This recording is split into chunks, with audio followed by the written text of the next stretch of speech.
Hey guys, I'm preparing for a survival trip. Wanted to show you what I'm bringing and why. And then as I go through the survival trip, I will show you how I utilize the items that I need to. What I have over here is 2 pair of pants and 2 shirts, pair of underwear. These pants I really like. You won't always get to choose what you wear when you go out on a survival thing. Sometimes it'll just happen as things life does, but these are cool because what they do is they zip off right here and become shorts. Put them back on, they dry fast, and they are water resistant, so I like them a lot. Plus I like them because the waist is expandable like me. I also have the selfie thing that I need for when I'm vlogging out in the wilderness. This attaches to my camera. This is called a Olympus tracker, TG tracker. It's really cool. The camera that I'm using right now not only is 4K, it is tiny. It has a light on it. Here, I'll show you. It is shockproof. It is waterproof to 100 feet without anything done to it at all. You're supposed to change out the lens cover, but that's about it. And it measures the barometer. It has a GPS built in that will map where I go. It also has Wi-Fi, as well as what else is it? Altimeter. So as I go up, it tells me that I've gone up. I'm also bringing my Targus. This is the heaviest thing I'm bringing, and this is my Targus tripod for the camera. If I don't use that, I'm going to be pissed. I'm going to bring my microphone for the camera that I'm not using right now. This camera records in stereo, but I want to try that out. That's what I got it for. Underneath that is my medical kit. My medical kit is a little bit more advanced than other people's is for a lot of reasons, but because I'm going by myself, I initially wasn't going to take this. I was going to take this one. That little puppy right there. All that has is Band-Aids, but I'm going to be on my own. It's just me and the dog. So this has got my survival blanket. I mean, I could draw blood. Literally everything. It's got the cool pack, the Band-Aids, the gauze strips. It's got a scalpel. It has everything I could possibly want. And another survival blanket just in case. I'm going to bring my life straw. This is a survival trip, so let me explain what that means. That means I'm not bringing any food and I'm not bringing any water, and I'll be gone for 3 days. I'm bringing some reading material on my new camera. I'm bringing my older knife, which is going to be my gift to my son when he reaches 16, because I want to clean it up. It looks really bad. I don't know what got on it, but it's been having a hard time, so I'm bringing some air tool oil and some sandpaper, some 1500 grit sandpaper to make that nice, as well as something to sharpen it with. It's already sharp enough to cut paper, but I'm going to make it real sharp. Something to do around the campfire, basically. I'm bringing, because I'm not bringing any food, I'm going to be eating what I find out there, a lot of vegetables and things, so that's some Thomas, for lack of a better term, and some ibuprofen in case I get an ache or a hurt. That's a torch. I'm not going to use it. I'm bringing it just in case. I'm going to be using this. That's my magnesium to start a fire. Toothbrush, toothpaste. This little handy thing right here I like a lot. It's extremely light. It's solar powered, and it is a lantern that blows up at night. It's very bright. 2 cans of butane for the torch. GPS. Charger for the cameras as well as my phone. I'm going to have my phone off and I won't have signal, but your phone does a lot more than just that. Anti-diarrheal medicine. Why would I bring that? I don't have diarrhea, so I don't get it. I'm not going to take it, but if I'm eating these vegetables and something makes me sick, diarrhea can take a lot out of you, and it sneaks up on you quick. So if you get it, you want to be prepared for that. I'm bringing the penguin thingy right there. That is fishing line if I want to make a trap, but I'm also bringing my fishing pole, which is a fly pole, as well as my fly vest. It's got all my fly stuff in it. A hat, an emergency poncho, some toilet paper, and my new knife, and some playing cards. Playing cards and that are basically, that's just reading material, something so I can, when I'm sitting around the campfire by myself, I got something to do. And speaking of the lens, this is the lens for underwater. And I pop off the one that's on there now, put this one on. It's not really a lens, it's a cover. And it's a lens, but anyway. So that's what I'm bringing with me. that's the totality. My sleeping bag is in there right now because my good friend Tammy Adams washed it for me after we used it last time when we went camping. And I wasn't going to bring it, to be honest, because I don't think the temperature is going to require it. But I'm going to bring it because I just didn't want to sleep on the ground with nothing. And so that's everything. That's all the stuff we're bringing. Nothing else is coming except for the dog, and I'll probably put about, well, 4 or 5 Ziploc bags of dog food in there for him because he's not roughing it as bad as I am. But that's it. I'll update you when we get out there. Alright, so I just got on location. I got my gear. Everything we talked about. I added one thing. I got my hatchet with me now too. So where I'm at right now is in between. It's more Cheeseman Lake than anything, but I'm headed over the mountains and towards what's called the Wigwam Club. And just so you can see, this is a burn area where we're starting at. I didn't want to go in this way, but there was no place to park where I could leave the van for the 3 days that we're going to be gone. So we're going to be headed up this way. And we're going to climb that mountain and go over the other side and down and until we find the Platte River. I'll let you see what happens as it happens. So as I'm hiking up, out of sight of the van now, I'm having breakfast. This is the first edible plant. If I have to tell you this, you probably need a brain transplant. That's a raspberry. And I've been having that snack. As I find them, they're pretty well cooked. They're pretty well. Gotta catch my breath. This pack's heavy. They're pretty well stripped clean. I think more by animals than just dropping off to reseed, but there's a lot of them. There's a dead one. They're everywhere. So as I climb up here, that's an edible plant right there, the yucca. I haven't yet seen, and I'm surprised actually, the prickly pear cactus, which is going to be another one of my meals. If I don't catch any fish, I might eat some anyway. But yeah, this is a yucca here. And I've seen 4 or 5, maybe 6 different edible plants on the way up here, including the prickly lettuce, or wild lettuce as it's called, which is I don't know that I'd eat it for much content, but to fill you up it might be good. I'm just surprised at the amount of food that's just all around me up here. It's just everywhere. And I like to call, let me see if I can find it. I saw one earlier. I like sage. It's good smelling for burning. You can, if you've caught a fish, you could season with it. There's a plant up here, and I don't know who told me this. This goes back to when I was a kid. Somebody told me one time when I was up in the mountains, and this might have actually been not in the mountains, but in Florida, in the Panhandle. But this plant right here is called Indian toilet paper. It's real soft and cottony. So if you didn't have any toilet paper, and they're everywhere, there you go. You can wipe yourself up and not have to run around being a heathen. But not that there's anything wrong with being a heathen. There is something wrong with not wiping your butt. Almost to the top of the mountain. And had quite a few berries. I've burned them off. Believe me when I tell you, those are gone.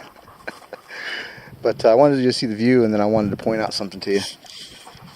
So this is where we're at right now. About a half mile from where we were. I haven't gone a long way. It's just been straight up. I mean, if you look real close right there, you'll see the road. But if you look up here, you see these birds. I don't know if you can. This is 4K. You should be able to see them on the rock. Going over there.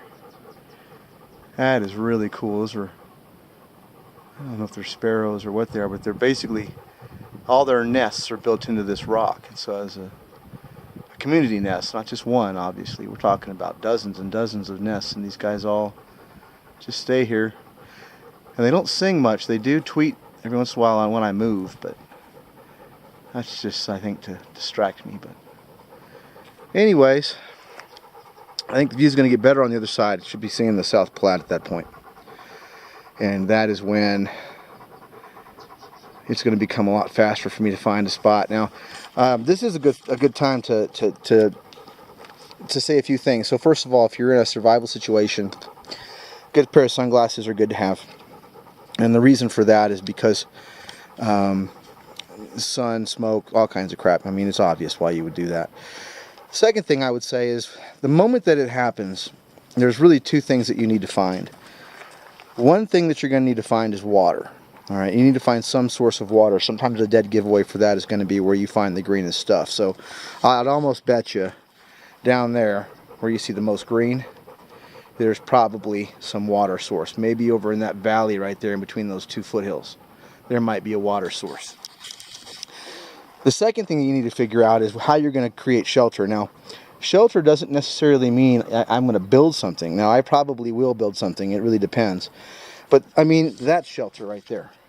You move this big pine tree out of the way. You move these rocks around. You put some bedding in there. Maybe dig it out enough so you can get under there and away from rain. That's shelter. So when we talk about shelter, that's shelter. It's everywhere. We're surrounded by it. And shelter is going to become important. I like using rocks for shelter in the wintertime or when it's cold. And the reason is I'll usually put my fire up against the rock. I like to find a good place with a natural chimney. And that rock will radiate heat back and forth between itself if you've got like a place where the rocks are leaning against each other. I like rocks because no matter what you build, unless you're going to full on build a cabin or you've got a whole lot of material around you, it's waterproof. You know, you're not going to get wet. So, I mean, when I'm up here and I'm looking at all the things around me, I see the natural beauty, don't get me wrong, but I also see all the food, all the shelter, everything that our ancestors, our forefathers ate and lived on. It's everywhere around us. And I don't think most of us on our daily hike realize that you could hike into the woods and never turn around and never come back and be perfectly fine, as long as you know what you can eat and how to hunt and how to survive by creating shelter and staying warm or staying cool. Anyways, crested the mountain. Still have to get over to the other side a little bit to see it. There you can see a trail. You see the road. And we begin to see the rest of the mountain range. Not too shabby. I brought Elway along. A bear I feel capable of handling. They're too timid. If they did come, big target. Even with the knife I've got, jeez.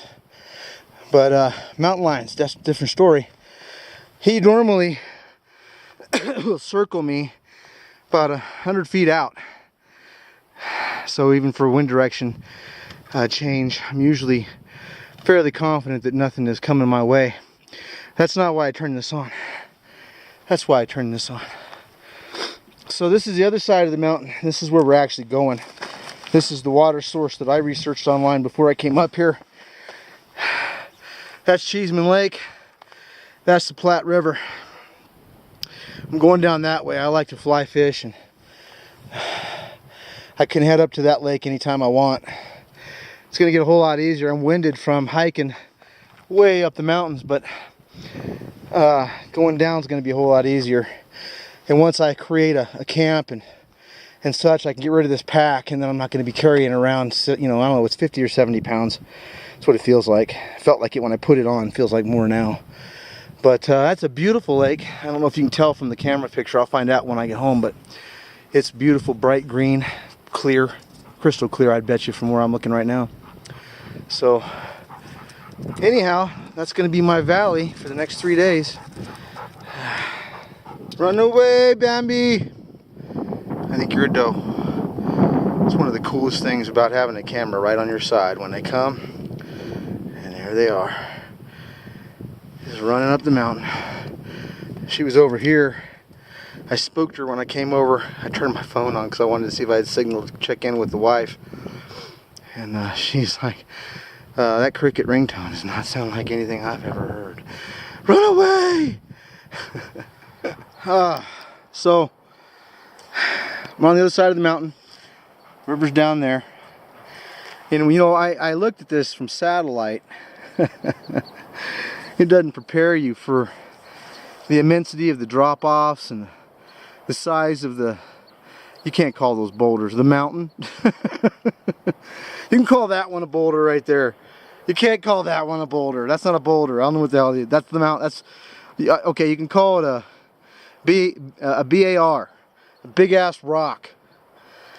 I haven't seen any more wildlife other than birds since we saw the deer. I came up on the edge of that and was like, well, I guess I'm gonna have to go around. So we found a more palatable drop, and then as I've been going over this and looking at it, I've basically decided that I'm gonna go out on the riverside, probably go upriver into Cheeseman Park area, follow it around. It's a longer hike, but you know, it's a longer hike as the crow flies. But it's not this mountain climbing stuff. And the reality is, no matter how good a shape you're in, and I learned this training with Kevin Conan Bankins, one of the exercises we used to do when we were training close quarters combat, before you actually get into your training, every time you do a workout. You know, one of those workouts might be you get a rock, and a little rock, it doesn't have to be very big, maybe a 10-pound rock, and you hold it in your arms like that, and you walk or run. And that rock gets real heavy real quick. Well, the second thing that we used to do is we would run up and down the hills, and the hills there are made out of a gravelly sand. New Mexico's more sand mostly, but I mean, he had guys that go out to train with him that ran marathons that this would completely whoop them. And then after that, you take a water break, and then you get into your training. Well, the moral of that whole story is, can I climb this mountain? Yeah. Is it going to be physically taxing? Yeah. Why would I do that? I'll follow the river. The reality is too that following the river is going to be physically taxing, and I don't know if it's fun, if it's even possible, because as I walk along the river, I'm going to run into cliffs. I'm going to run into things that are going to make me climb up and climb down and climb up and climb down, which is the same thing that training did when we were out exercising at Kevin's. It's going to be taxing. I expected that. I'm enjoying it, but my dog can't handle it. I was going to have to carry him. He's up there somewhere, laying down, panting heavily. I think he tore a couple of the pads on his feet, so when I get his camp set up, he's my first order of business. Get him washed up and put some ointment on his feet. He'll have a couple days to heal. We're not going to be doing a lot of traveling up around here. I'm pretty sure I can find most food sources within a few hundred yards. And he doesn't have to come on that. Just want to make sure that he's at camp and safe, and I know where he's at. Anyway, I'll get back with you guys in a little bit. I'm about 50 feet from the river, 50 yards from the river, 50 something from the river. I'm tired. But I wanted to show you what I found, and I think you'll think this is kind of cool. I do not think I will spend the night here this evening for a number of reasons. One of them is the number of bugs and things that I've seen right here. Bees, hornets especially, like that puppy right there. But you know, when I talk about shelter, this is what I'm talking about. If I was in a situation where I knew I was going to be stuck here for several days and this is all I could work with, what I'd do is I'd take pine and I would go across and I'd create a loft and I'd stay right there. That is not what we're doing here. And the reason is the more I look around, I mean, I just now got down to this point of the mountain. By the way, that right there is edible. That's an edible plant, as is the one right underneath of it. And we'll probably be eating some of that. You can always tell it has this really pretty purple flower. If it doesn't have the purple flower, it can sometimes be a more orangish red. And then in the later part of the season, which I saw a bunch of them, I don't see any right here. I saw a bunch of them up the mountain that were in the later part of the season, and they turn white and wispy, and then the little purple things turn white, and then they blow away like a dandelion. But waiting for my dog to catch up, because he laid down up there and basically told me to go take a flying leap. So anyway, we're at the bottom. I'll get you some pictures in a few minutes. I'm going to cross over right now to where the river's at and see if I can find a good spot like this right on the... Still waiting for my dog to come back, but I think I found some spots. Let me show you where I'm at.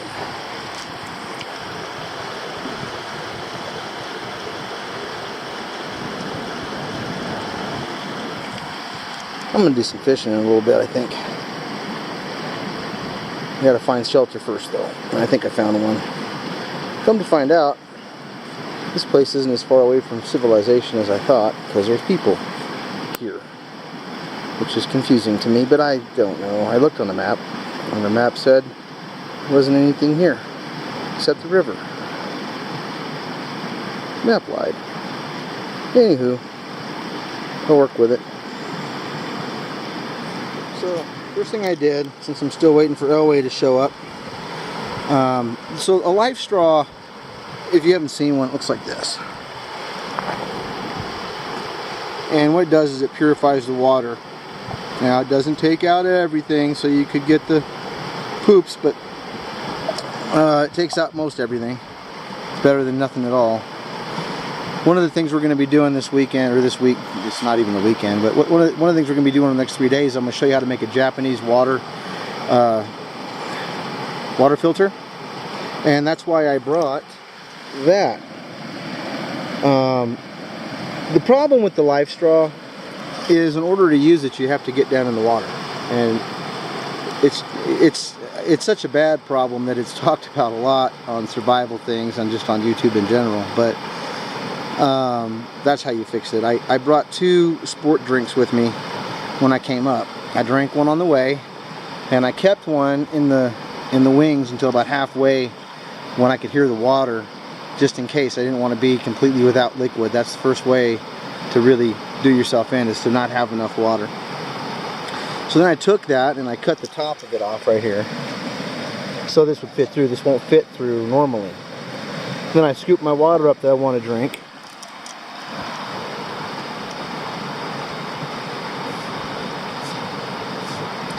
And I hydrate right out of the river. Now, because a life straw is not something you might have, probably a good 12 to 20 bucks to spend, I'll tell you that, and just put it in your car in case of an emergency. But if you don't have that, I'm going to show you later on how to make a Japanese water filter. It's really simple, but you'll need 2 of these containers to do that. You really only need 1, but we're going to use 2, because I'm going to show you how to do it in such a way that once you fill it up, you just put the other one underneath to catch it and you drink out of there, because it filters. It takes a little bit of time. So I found my dog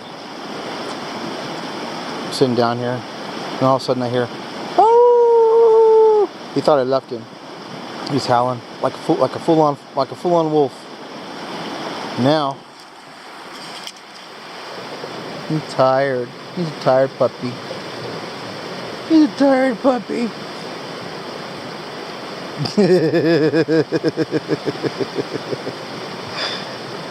He's a tired puppy. I'm going to show you what's for dinner. I haven't even set up camp yet because it's so nice. I did find a spot that I can camp in 100 feet from here in case weather goes south, but check this out. That's dinner right there. All over the world they eat this. It's a Mexican delicacy, I guess, or I wouldn't call it delicacy, but it's something that Mexican people like to eat. That is prickly cactus, or pear cactus. And what I did was I put it on a stick. And now normally I'd fire up a fire, but I don't want to do that right now. And now that I know that I'm in a park thing, I don't even know if I can. So I took my lighter. I've got this jet fuel crazy lighter thing, and I burned off all of the prickles, and then I take that knife and then I cut it open and I eat the meat from the inside. Very good for you. So today I've had I went ahead and had some thistle, and I'll show you that later, so we'll get to that some other time. But right now, today so far, I've had some raspberries, and I've had these guys right here. This is dinner, and then tomorrow we're going to be doing some fishing, and we'll get some sage, and I didn't bring any salt or pepper, so which normally I would do. If I was going camping and I knew I was going camping, I'd bring some I bring some salt, or at least, very least, garlic salt. And I would catch me a couple fish, and I'd bring me some tin foil. Well, this is survival stuff, so we're going to pretend like none of that stuff exists, and we only have what we have because we didn't know it was going to happen like that. So I'll do that, and he's still dead to the world. So that's what I get. It's not his fault, it's my fault. He didn't get out. He didn't get to go out and play as much as he should. Anyway, I'll see you. On this little brook. It's real nice.